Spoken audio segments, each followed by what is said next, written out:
दोस्तों, 14वीं शताब्दी ईसा पूर्व के दौरान प्राचीन मिस्र फिरौन आखेनातन के शासनकाल में काफी तेजी से कट्टरपंथी धार्मिक रिफॉर्म से गुजरा।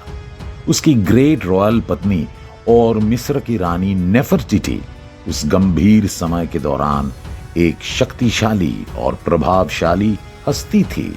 प्राचीन मिस्र में फिरौन के साथ उसकी भी ख्याति काफी बढ़ रही थी। उसकी सुंदर और एलिगेंट लाइमस्टोन बस्ट ने उसे एंशिएंट वर्ल्ड की सबसे आइकॉनिक और महान हस्तियों में से एक के रूप में स्थापित किया। प्राचीन मिस्र में इस दौरान शायद ही कोई ऐसी रानी रही होगी जिसने इस कदर मिस्र पर राज किया। आज के इस वीडियो में हम मोस्ट हेटेड फीमेल फिरौन नेफरटिटी के बारे में जानने की कोशिश करेंगे। तो चलिए बिना समय गंवाए इस वीडियो को शुरू करते हैं। दोस्तों, ऐसा माना जाता है कि उसका जन्म 1370 ईसा पूर्व में हुआ था, लेकिन उसका वंश अभी भी कुछ हद तक एक रहस्य बना हुआ है। एक थियरी ये दावा करता है कि वह ए नाम के एक टॉप सलाहकार की बेटी हैं, जो तूतनखमन के शासनकाल के बाद फिरौन बना।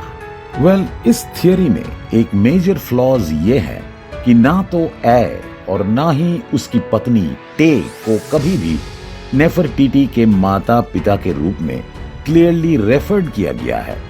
टे के साथ उसका एकमात्र डॉक्यूमेंटेड रिश्ता यह था कि वह उस महान रानी की नर्स थी, जो मिस्र की रानी की मां के लिए एक अनयूजुअल डेजिग्नेशन है।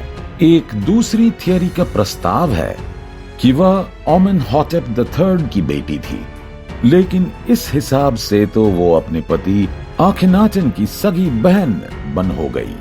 इसका भी संभावना नहीं है, क्योंकि नेफरटिटी की कोई भी नोन टाइटल उनमें से नहीं है जो आमतौर पर फिरौन की बेटी को दिया जाता है। मिस्र के वैज्ञानिकों के बीच एक सबसे नई थियरी है जो नेफरटिटी को मिटानी प्रिंसेस टाडुखिपा से जोड़ती हैं, जिसकी शुरुआत में आखेनाटन के पिता आमेनहॉटेप III से शादी हुई थी। वैसे ये आंशिक रूप से नेफरटिटी के नाम के पीछे के अर्थ के कारण है, जिसका मतलब होता है the beautiful woman has come, जिसके चलते ये अनुमान लगाया गया कि ये विदेशी मूल की है। नेफरटिटी ने चौथे राजकुमार आमेनहॉटेप यानी कि आमेनहॉटेप IV से तब विवाह किया जब वो महज 15 साल की थी। उससे कई वर्ष पहले ही वो फिरौन बन गया था और अपना नाम बदलकर आखेनातन रख लिया था। फिरौन की मल्टीपल पत्नियां होने के बावजूद रिकॉर्ड्स बताते हैं कि नेफरटिटी और आखेनातन के बीच क्लोज और इंटीमेट संबंध थे। दोनों की 6 बेटियां थी, लेकिन एक भी लड़का नहीं था। उनकी बेटियों का नाम मैरी टेटन, मकई टेटन, एंकेसन पाटन, नेफर नेफरवेटन टाशरेट, नेफर नेफरियोर और सेटेपेनरे था। दोस्तों, नेफरटिटी ने अपने पूरे जीवन में कई उपाधियां धारण की, जिसमें hereditary princess, great of praises, lady of grace, sweet of love, lady of the two lands, great Kings wife, lady of all women और शायद सबसे महत्वपूर्ण हाई प्रिस्टेस ऑफ एटन शामिल हैं। इस काल के दौरान आखेनातन और नेफरटिटी धार्मिक क्रांति के पीछे प्राथमिक प्रेरक शक्तियां थी, जो मिस्र के लोगों को अपने देवताओं को एटन नाम के एक देवता की पूजा करने के लिए छोड़ने पर मजबूर कर रही थी। एटन को सूरज के सोलर डिस्क के रूप में सबसे अच्छा डिस्क्राइब किया गया है, जो सूरज देवता रा का एक मूल पहलू था। कलात्मक रूप से एटन को एक सोलर डिस्क के रूप में दर्शाया गया है, जो छोटे हाथों से किरणें एमिट करता है। आखेनातन की फेमस स्टेला पर शाही परिवार को एटन की किरणों से छुआ जा रहा है, ऐसा दर्शाया हुआ प्रतीत होता है। एटन की पूजा करना कोई नई बात नहीं थी। और यहाँ तक कि पिछले फिरौन आमेनहोटेप III और रानी टे ने भी बाकी सभी देवताओं से ऊपर एटेन का सम्मान किया था, लेकिन कभी भी आखेनातेन और नेफरटीटी के जैसे कट्टर होकर नहीं। मिस्र की पिछली रानियों की तुलना में रानी नेफरटीटी का साम्राज्य पर कहीं अधिक प्रभाव था और आखिरकार पत्नी के पद से आखेनातेन के साथ वह को फेराओ की पोजीशन तक पहुंच गई। दोस्तों, इतिहास में नेफरटीटी को आर्ट में अपने पति के बगल में मिस्र की किसी भी अन्य रानी की तुलना में अधिक बार चित्रित किया गया है। उसे अक्सर ताकत और अधिकार के पद के रूप में प्रस्तुत किया जाता है, जैसे एटेन की पूजा आयोजित करना, रथ चलाना और साम्राज्य के दुश्मनों को हराना। उसने खुद के लिए लंबा और सपाट नीला मुकुट डिजाइन करवाया था, जिसे खेपरेश के फीमेल वर्जन के रूप में रिप्रेजेंट करते हुए बताया जाता है, जो फिरौन थutमोस III के द्वारा 1 सदी पहले लोकप्रिय किया गया वॉर क्राउन यानी मुकुट था। सत्ता में अपने 9वें वर्ष तक आखेनातेन और नेफरटीटी ने एटेन को न केवल सबसे महान देवता डिक्लेयर किया, बल्कि पूजा करने के योग्य एकमात्र देवता भी घोषित किया। उन्होंने ये आदेश दिया कि जितने भी मंदिर अमुन देवता के लिए हैं, उनको तोड़ दिया जाए या फिर नष्ट कर दिया जाए, और इसके साथ ही एटेन के अलावा किसी अन्य देवता की तस्वीर लगाने या पूजा करने पर बैन लगा दिया जाए। आखेनाटेन और नेफरटीटी ने आखिरकार ये भी घोषणा किया कि वे एटेन के एकमात्र दूत थे जिन्होंने पूरी तरह से पुजारियों और बाकी अन्य धार्मिक लीडर्स का स्थान ले लिया था। दोस्तों, हाईएस्ट क्लास के वर्ग ने मोनोथीज्म की ओर इस अचानक बदलाव को साम्राज्य के लिए एक बहुत बड़े खतरे के रूप में देखा, लेकिन बड़े पैमाने पर यह वर्ग इन शाही जोड़े के इस रिफॉर्म्स के साथ चला गया। हालांकि अमुन के कई पुजारियों ने ग्रंथों और कलाकृतियों को छिपा दिया, जिससे उन्हें आखेनातेन और नेफरटीटी के प्रकोप से बचाया जा सके। अपने शासनकाल के अंत में आखेनातेन खुद को और अपनी पत्नी नेफरटीटी को वास्तविक भगवान घोषित करने के इस हद तक पहुंच गया कि ये मांग किया कि देवताओं के जैसे उनकी भी पूजा की जाए। अपने पति के मरने के बाद आखिरकार नेफरटीटी ने मिस्र की एकमात्र फिरौन के पद पर खुद को लेकर जाने का काम किया और अपना नाम बदलकर नेफरउएटेन रख लिया। ऐसा भी माना जाता है कि उसने स्मेनखरे नाम के एक मेल फिरौन का नाम भी धारण किया होगा। खैर, मिस्र के फिरौन के रूप में नेफरटीटी बिना किसी शक के पृथ्वी पर सबसे शक्तिशाली महिला बन गई। हटशेपसुट फिरौन के बाद उसे नए साम्राज्य की दूसरी महिला फिरौन होने का गौरव प्राप्त है और प्राचीन मिस्र के 3000 साल के इतिहास में कुल 7 महिलाओं में से 5वीं महिला जो कभी फिरौन बनी। दोस्तों, अपने 9 साल के सौतेले बेटे तूतनखामन के लिए वह राजगद्दी छोड़ने से झिझक रही थी। उसने हिट्टाइट्स के राजा सुपिलुलियुमा I को लिखा कि मेरे पति की मृत्यु हो गई है और मेरा कोई बेटा नहीं है। वे आपके बारे में कहते थे कि आपके पास अनेक पुत्र हैं। आप अपने पुत्र में से एक को मेरा पति बनने के लिए मुझे दे सकते हैं क्या? मैं मेरी प्रजा में से एक पति के रूप में किसी को लेना नहीं चाहूंगी।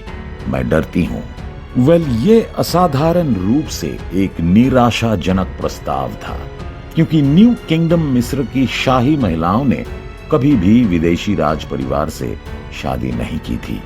नेफरटीटी के इस रिक्वेस्ट से हैरान होकर सुपिलुलियुमा I ने अपने एक बेटे जनानजा को उसके पास भेजा, लेकिन शादी कभी नहीं हो पाई, क्योंकि मिस्र जाने के रास्ते में ही राजकुमार की हत्या कर दी गई थी। दोस्तों, किसी विदेशी से शादी करने का ये प्रयास शायद मिस्र की हाई क्लास लोगों की नजर में देशद्रोही माना जा रहा था, और कुछ लोग अनुमान लगाते हैं कि इसके बाद जल्द ही नेफरटीटी की हत्या कर दी गई थी, क्योंकि वह उसके बाद से ऐतिहासिक रिकॉर्ड से हमेशा के लिए गायब हो गई। ये एक रहस्य है कि उसकी मृत्यु कहां और कैसे हुई। इसके अलावा ये भी कहा जाता है कि उसने अपने सौतेले बेटे तूतनखामुन को अपना सिंहासन सौंप दिया था, जिसने उसकी बेटी आंखेसेनामुन से बाद में शादी कर लिया। सिंहासन पर बैठने के बाद तूतनखामुन के सलाहकारों ने यंग फिरौन को एटेनिज्म को रिजेक्ट और अमुन के साथ पुराने देवताओं की पारंपरिक पूजा को बहाल करने के लिए मना लिया। उसने अपने माता पिता के शहर अमरना को भी त्याग दिया और थीब्स को मिस्र की राजधानी के रूप में दोबारा से स्थापित किया। तूतनखामुन के उत्तराधिकारियों खासकर होरेमहेब ने आखनाटन और नेफरटीटी के कई कंस्ट्रक्शंस को ध्वस्त कर दिया और उन मलबों का इस्तेमाल अपनी खुद की बिल्डिंग प्रोजेक्ट्स के लिए किया। विडंबना यह है कि आखनातन और नेफरटीटी दोनों अब प्राचीन मिस्र के पूरे इतिहास में से सबसे उल्लेखनीय शख्सियत हैं, जबकि उनके अधिकतर आलोचक हमेशा के लिए गुमनामी में गायब हो गए हैं। दोस्तों, 1912 में लडविग बोर्चार्ड के अगुवाई में एक जर्मन पुरातात्विक टीम ने अमरना वर्कशॉप के खंडहरों में से नेफरटीटी के पोर्ट्रेट बस्ट का पता लगाया, जिसे एक रॉयल मूर्तिकार के द्वारा ओन किया गया था।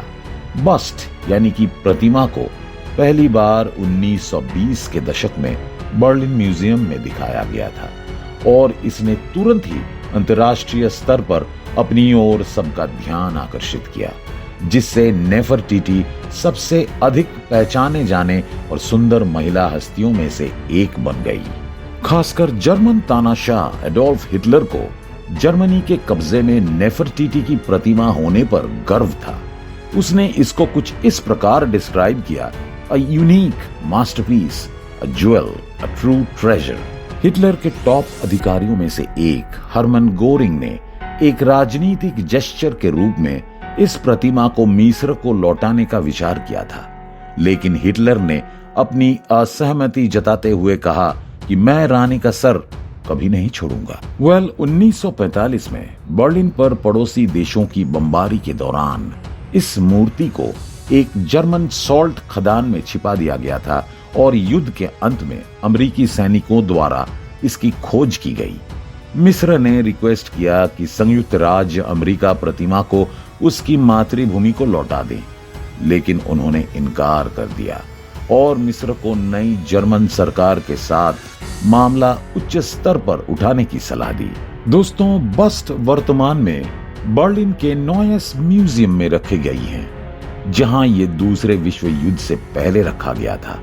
नेफरटीटी की कब्र का लोकेशन अभी भी मिस्र के पुरातत्व के क्षेत्र में सबसे बड़े रहस्यों में से एक रहस्य बना हुआ है। 1922 में हावर्ड कार्टर द्वारा तूतनखामुन के मकबरे की प्रसिद्ध खोज के बाद कई मिस्र विज्ञानियों का मानना है कि पौराणिक रानी की कब्र की खोज सबसे महत्वपूर्ण खोजों में से एक होगी। दोस्तों, इसमें कोई संदेह नहीं है कि अपनी अविश्वसनीय सुंदरता और यूनिक प्रभाव के माध्यम से नेफरटीटी ने दुनिया को मोहित कर लिया है और इसके साथ ही प्राचीन विश्व की सबसे अधिक पहचानी जाने वाली और महान शख्सियतों में से एक बन गई हैं। उम्मीद करते हैं कि आपको ये वीडियो पसंद आई होगी। अगर वीडियो अच्छी लगी हो तो इसे लाइक और शेयर जरूर करें और इसी तरह की इंफॉर्मेटिव वीडियो देखने के लिए हमारे इस चैनल को सब्सक्राइब भी करें। फिलहाल के लिए इस वीडियो में बस इतना ही। मिलते हैं किसी अन्य इंफॉर्मेटिव वीडियो के साथ। धन्यवाद।